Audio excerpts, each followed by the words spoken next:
5/11/2025 புதன்கிழமை ஐப்பசி பௌர்ணமி சிவபெருமானுக்கு அன்னாபிஷேகம் செய்வாங்க. அன்னைக்கு சிவன் கோவிலில் இந்த 5 பொருட்களை கண்டிப்பாக வாங்கி கொடுக்கணும். அது என்னென்ன பொருட்கள் அப்படின்றத பார்க்கலாமா? முதலாவதா அரிசி வாங்கி கொடுக்கறது ரொம்பவுமே நல்லதுங்க. அதுவும் அன்னாபிஷேகத்துக்கு முன்னாடி நாள் நம்ம கோவிலில் அரிசி வாங்கி கொடுக்கறது ரொம்பவுமே சிறப்பு. அன்னாபிஷேகம் அன்னைக்கு சுவாமியை அலங்காரம் பண்ணுறதுக்கு காய்கறிகள் பழங்கள் வாங்கி கொடுக்கலாம்.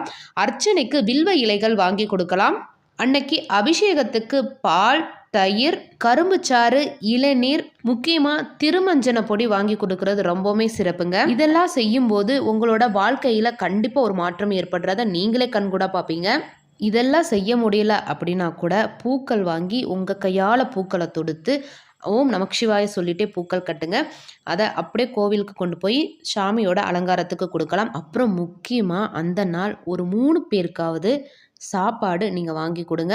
கண்டிப்பாக உங்களோட வாழ்க்கையில் நிறைய மாற்றங்கள் ஏற்படும். உங்களோட பரம்பரைக்கே அன்னக்குறை ஏற்படாது அப்படின்றது நிதர்சனமான உண்மை.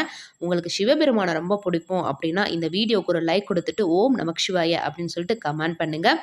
சிவாய நம. வாழ்க வளமுடன்.